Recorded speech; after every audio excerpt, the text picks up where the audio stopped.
প্রথমেই স্মরণ করছি 24-এ আমাদের যত শহীদ এবং যারা আহত হয়ে এখনও হসপিটালে বা বাসায় সেবা নিচ্ছেন, এখনও আগের মতো কর্মক্ষম হতে পারেনি, ওই সকল সহযোদ্ধাদেরকে প্রথম স্মরণ করছি। এবং আমি গর্বিত আজকে আমার এখানে উপস্থিত শহীদ আহনাবের মা, তার বোন এবং আহনাবের বোন সুমি, ওর সাথে আমার আগেও কথা হয়েছিল। আমি এখানে কথা দিচ্ছি, আমি চেষ্টা করছি অলরেডি, আমি কথা দিচ্ছি এই আহনাবের নামে দেলদুয়ারের যে স্টেডিয়াম হওয়ার কথা, সেটা নিয়ে আমি অলরেডি মিনিস্ট্রি পর্যন্ত কথা বলছি। কিন্তু এটা নিয়ে কোনো একটা দলের কোনো একটা স্বার্থের কারণে কেউ একটা গেম খেলার চেষ্টা করতেছে, মনে হচ্ছে আমার। কোনো গেমে লাভ হবে না।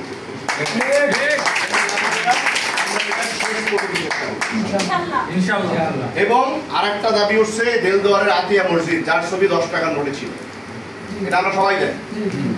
ফ্যাসিস্ট সরকারের আমলে তারা তাদের বাবা মা ভাই বোন 14 গোষ্ঠী পারলে টয়লেটের ন্যাপকিনের ছবিটা টাকায় দেয়। তারা ওইটা করে করে আতিয়া মসজিদের মতো একটা গুরুত্বপূর্ণ জিনিস সরাই ফেলছে। আমি জানি না আমি এখন পারবো কিনা, কারণ আমি কথা দিচ্ছি ভবিষ্যতে যদি সুযোগ আসে এই আতিয়া মসজিদের ছবি টাকায় আসবে, পারলে টাঙ্গাইলের আরো কিছু ঐতিহ্য। কথা হলো, আমি অত্যন্ত কৃতজ্ঞ কেন্দ্রীয় নেতৃবৃন্দ, জনাব ইঞ্জিনিয়ার ইমরান নাইম, জনাব অ্যাডভোকেট জাহিদ বিন নাসের, তারা আমাদের কেন্দ্রীয় নেতৃবৃন্দের মধ্যে অত্যন্ত পাওয়ারফুল নেতা। তারা শুধুমাত্র এই পার্টি অফিসটা উদ্বোধন করার জন্য শুধু ঢাকা থেকে আমার সাথে কেনা আসছে।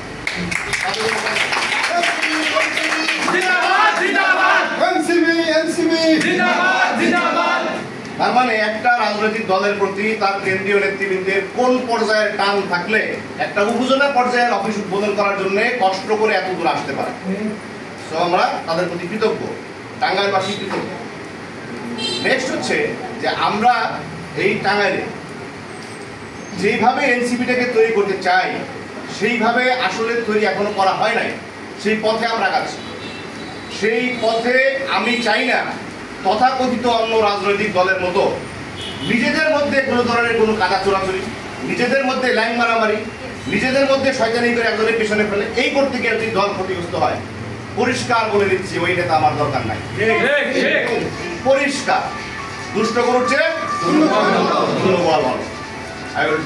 1 লাখ পথ চলবো, কেউ না থাকে, গান আছে না, তো ডাক শুনে কেউ না আসে, 1 লাখ চলবে। এই দেলদরে কমিটি দেওয়ার সময় এই ইশরাত, তারপরে ওই শেরশাহ, ওদেরকে আমি যখন প্রেশার ক্রিয়েট করলাম যে আমাকে 7 দিনের মধ্যে কমিটি দিবা, সব মশার বিরুদ্ধে সুরক্ষা দিতে এলো বসুন্ধরা এক্সট্রিম অ্যারোসল, মশার বিরুদ্ধে এক্সট্রিম সুরক্ষা। আমার তখন দল নিবন্ধনের একটা প্যারা ছিল, ওরা প্রেশারে করে গেল কি করবে, কিন্তু আমি শর্ত দিছি একটাই, লাগলে আমার উপজেলার এই কমিটি দল নিবন্ধন হওয়ার 1 মাস পরে হয়, কিন্তু ভালো লোক ছাড়া, এনসিপির মনের মতাদর্শের সাথে মিলে এরকম লোক ছাড়া কমিটিতে দিবা না। এবং সর্বশেষ আমি এমন একটা রিস্ক নিছি, আমার এনসিপির থেকে এ পর্যন্ত যতগুলা উপজেলা কমিটি হয়েছে প্রায় 200-র উপরে, কোন উপজেলা কমিটির উপজেলা আহ্বায়ক বা উপজেলা সমন্বয়কারী, প্রধান সমন্বয়কারী নারী নাই, একমাত্র। আমি এই রিস্ক নিছি, আমি এই চ্যালেঞ্জ গ্রহণ করছি, আমি আমার প্রধান সমন্বয়কারী বানাইছি একজন নারী, এবং সেই কমিটি আমি পাশ করে পাঠাইছি।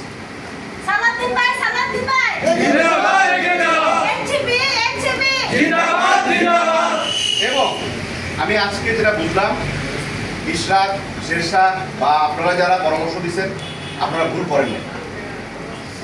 আমাদের কেন্দ্রীয় নেতৃবৃন্দরা বলছে বাংলাদেশের জনগোষ্ঠী অর্ধেক নারী, নারীদেরকে যদি সম্মান না করি, নারীদেরকে যদি প্রতিনিধিত্ব করতে না দেই, অ্যাটলিস্ট প্রতিনিধিত্ব করার পর্যায়ে সুযোগ না দেই, তারপরে ভবিষ্যতে আরো যোগ্য নেতৃত্ব আসবে।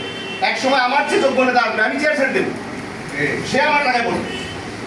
রাজনীতি কেউ আজীবন করবে না, আজীবন করছে শুধু 2টা পরিবার।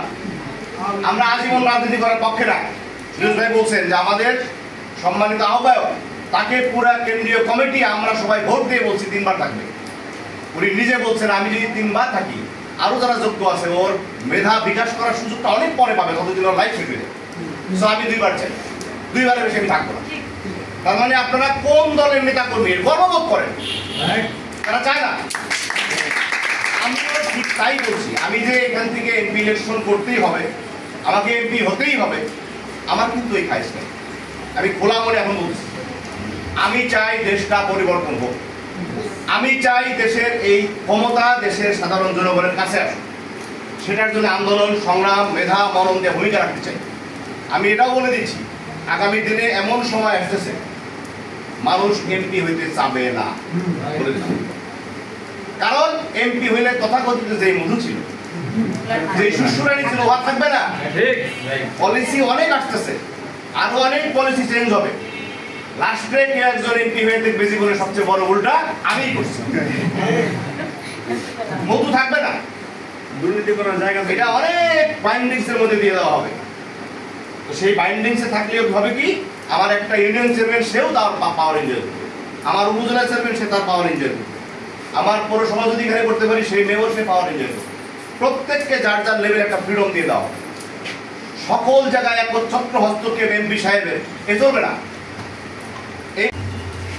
আমাদের এক সহযোদ্ধা কি বললেন যে এই দেশে আমলাতান্ত্রিক জটিলতা, আমলাদের ক্ষমতা, এইটাকে যদি খর্ব করা যায় তাহলে এই দেশের মানুষ শান্তিতে বাস করতে হবে।